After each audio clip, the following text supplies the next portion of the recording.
Bienvenidos a la entrevista de France 24. Haití vive una crisis que no parece tener fondo. El primer ministro Ariel Henry no dejó el poder el pasado 7 de febrero, como prometió en diciembre de 2022 tras un acuerdo con la oposición. Esto ha provocado violentas manifestaciones. En este contexto, la capital, Puerto Príncipe, está controlada en un 80% de su territorio por pandillas, mientras en el norte, el Besap, una fuerza medioambiental, y en el sur, Guy Philippe, un antiguo conspirador repatriado por Estados Unidos en noviembre, desafían al gobierno de Ariel Henry, que espera la llegada de una fuerza multinacional de paz liderada por Kenia. Para profundizar en las causas de la crisis, hablamos con María Isabel Salvador, representante especial del secretario general de la ONU para Haití. Muchas gracias, María Isabel, por estar en la entrevista de France 24. Bueno, muchas gracias a ustedes, Luis, por la invitación. Es un gusto poder estar con ustedes hoy. Enero fue el mes con más homicidios en mucho tiempo. Actualmente hay 300.000 desplazados internos y el secretario general de la ONU, Antonio Guterres, habla de una pesadilla viviente. Se acaban los adjetivos y las cifras, por lo que quería preguntarle, ¿cuál es el paisaje que ha visto usted desde su llegada a Haití?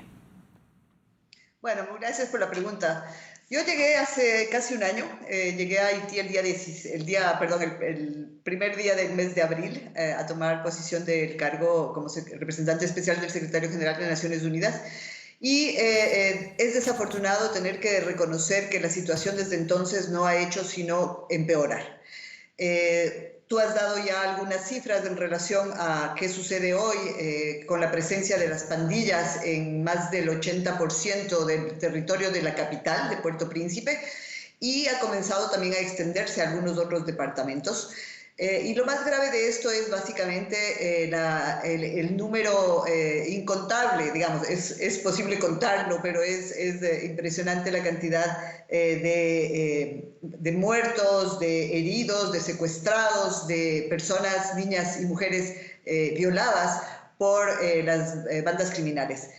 Son en el año 2023 8.400 personas que han sido víctimas de estos hechos de violencia. En particular debo resaltar el hecho de la violencia contra mujeres y niños y niñas. Es realmente insostenible. Y como tú lo dijiste, hay alrededor de 314.000 personas que se han desplazado de sus hogares justamente por la presencia permanente de las bandas criminales en los barrios de Puerto Príncipe. Entonces la situación tiene una connotación muy grave por el impacto humanitario, ¿no? en la vida de las personas en Haití.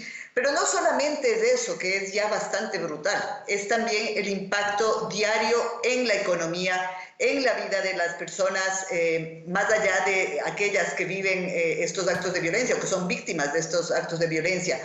La vida en Haití no es una vida normal, es todo lo contrario, es completamente anormal.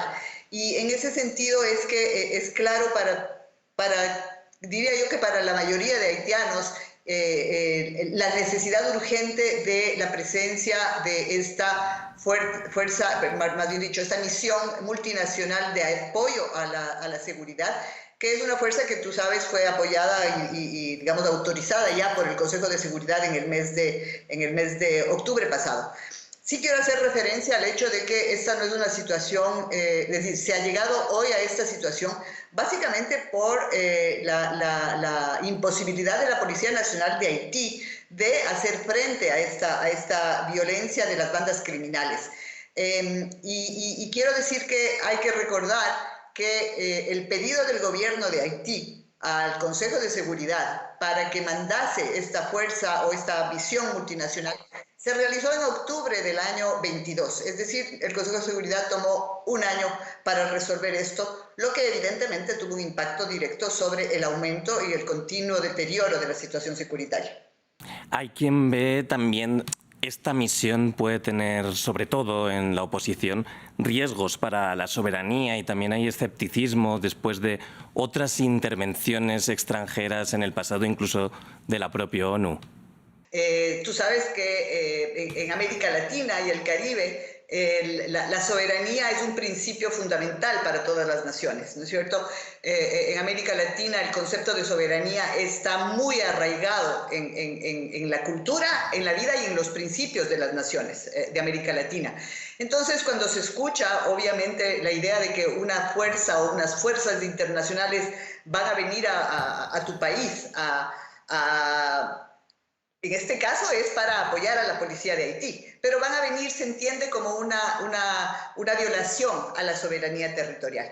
Creo que es bien importante marcar diferencias, ¿no? Marcar diferencias respecto de esta percepción de que es la llegada de una nueva fuerza internacional que va a imponer una situación de seguridad en esta nación.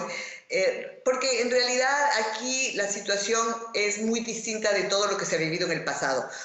Es verdad también, y debo reconocerlo, que en el imaginario, ¿no?, de los haitianos y las haitianas quedan los recuerdos negativos de misiones anteriores, que en ese caso eran misiones de paz de Naciones Unidas, tanto la MINUSTAH como la MINUJUS, que vino luego, estuvieron presentes aquí alrededor de 13, 14 años, y si bien contribuyeron muchísimo a devolver la estabilidad desde el punto de vista de la seguridad, pero también desde la estabilidad en la gobernanza, y la política, desafortunadamente también se produjeron hechos muy negativos que todos probablemente recuerdan o conocen, y obviamente eso es lo que queda en el imaginario de las personas. Entonces, en ese sentido, sí hay cierto temor, diría yo, respecto de la llegada de una nueva misión.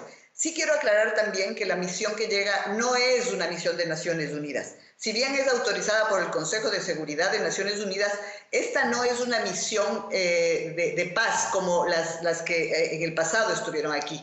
Y obviamente eso marca una diferencia. Sin embargo, y debo ser muy, muy sincera y muy franca, yo vengo de América Latina y eso me hace a mí tener una perspectiva distinta respecto de la realidad de Haití y entenderla tal vez mejor. Y sí puedo entender el temor de algunas personas respecto de que esto es un atentado a la soberanía territorial de Haití. Esta es una fuerza multinacional, no es un país que viene, invade y ataca, digamos, a un territorio. Es una fuerza compuesta por muchos actores, y eso marca una diferencia sustancial. También una diferencia sustancial es el hecho de que los países que vengan, más bien dicho, el personal que sea desplazado de distintos países en esta fuerza, en esta misión que va a venir a Haití, deben estar entrenados, sobre todo, no solo, pero sobre todo en temas que tienen que ver con el respeto a los derechos humanos, con los temas de sí, María Isabel, sobre eso que apunta. Disculpa, que le quería ampliar sobre eso que me estaba contando. Quería preguntarle por qué Kenia debe liderar esta misión. También está hablando usted ahora de los derechos humanos y hay voces que dicen que sus soldados también tienen sospechas de haber, los policías de Kenia, de haber abusado de los derechos humanos, no son francófonos, vienen de un territorio muy distinto. ¿Por qué Kenia debe liderar esta misión? No, mira, yo no puedo decir nada respecto de eso porque no es una decisión tomada ni por el Consejo de Seguridad ni por las Naciones Unidas. Nosotros, como repito, es una decisión del Consejo de Seguridad, pero el Consejo de Seguridad aprobó la existencia el desplazamiento, autorizó el desplazamiento de una misión multinacional de apoyo a la Policía Nacional de Haití. Que sea Kenia es porque ellos ofrecieron llevar el liderazgo, de lo que yo entiendo, ¿no? Entonces, por eso es que es Kenia la que aparece como líder de esta misión multinacional. Yo no te puedo decir que tiene que ser Kenia o no. Es verdad que hay cuestionamientos de ciertos actores y hay que reconocer, y nuevamente desde mi visión y mi perspectiva y mi conocimiento de la realidad latinoamericana y de otros países del mundo, desafortunadamente la policía en su rol de control de la seguridad interna, desafortunadamente suele ser quien cometa actos de violación de derechos humanos, y eso hay que reconocerlo. Pero justamente esta misión multinacional debe, y así lo establece la resolución del Consejo de Seguridad, debe venir formada en el respeto a los derechos humanos, y no solamente formada para evitar y prevenir actos de violación, sino también establecer un mecanismo de rendición de cuentas y de sanciones a aquellos que eventualmente cometan actos de violación de derechos humanos. Entonces, tengo que decirlo sinceramente, y es muy doloroso lo que voy a decir. Desafortunadamente, las policías del mundo, y lo vemos en Europa también, lo vemos en Europa, cuando deben realizar actos de control, inclusive de protestas y marchas, desafortunadamente tienen que usar la fuerza y hay excesos. Hay que reconocerlo. Lo que hay que buscar es prevenir que esos excesos se den, y en ese sentido, digamos, la obligación de esta fuerza, no me gusta que la hayan titulado fuerza multinacional, estoy viendo ahí en el titular de la entrevista, que la llamen fuerza multinacional, es una misión multinacional. ¿Y por qué digo esto? Porque el concepto de fuerza es un concepto peyorativo en general cuando se habla de seguridad. Entonces, lo que hoy, repito, de lo que se trata aquí es que efectivamente la policía o cualquier misión multinacional tiene riesgos de cometer actos de violaciones de derechos humanos. Sin embargo, es obligación también de esta misión multinacional establecer primero la formación, es una exigencia de la resolución del Consejo de Seguridad, pero además la rendición de cuentas y la sanción en caso de que hubiese actos de violación a derechos humanos. Es un riesgo, sin duda, hay que hacer todo lo necesario para prevenir. Que se nos va a acabar el tiempo y quería preguntarle, ¿usted tiene esperanza en esta misión? El presidente de República Dominicana, Luis Abinader, por ejemplo, ha hablado del riesgo que puede haber de que la violencia de Haití se extienda por la región. Le quería preguntar si usted ve esperanza, muy brevemente, y si ve posibilidades de esto que comenta el presidente Abinader. Yo creo que hay esperanza, Es claro que hoy por hoy la población de Haití, la gran mayoría de la población, y no lo digo por decirlo, tenemos investigación hecha sobre eso, la mayoría de la población sabe que necesita seguridad, y no solamente, repito, desde el punto de vista de la vida, ¿no? De la vida de las personas, sino desde el punto de vista económico. Por ejemplo, ¿cómo se puede pretender que un país avance si su economía está completamente bloqueada por la seguridad? En lo que se refiere, y tengo que ser también bastante directa en esto, a las declaraciones hechas por el presidente Abinader en República Dominicana, yo creo que decir que lo que sucede en Haití es un riesgo para la región por el temor a que se extienda esta situación existente hoy aquí al resto de países, hay que darle la vuelta un poco, ¿no? En el sentido de que en gran parte lo que sucede hoy en Haití tiene que ver con una realidad de la región.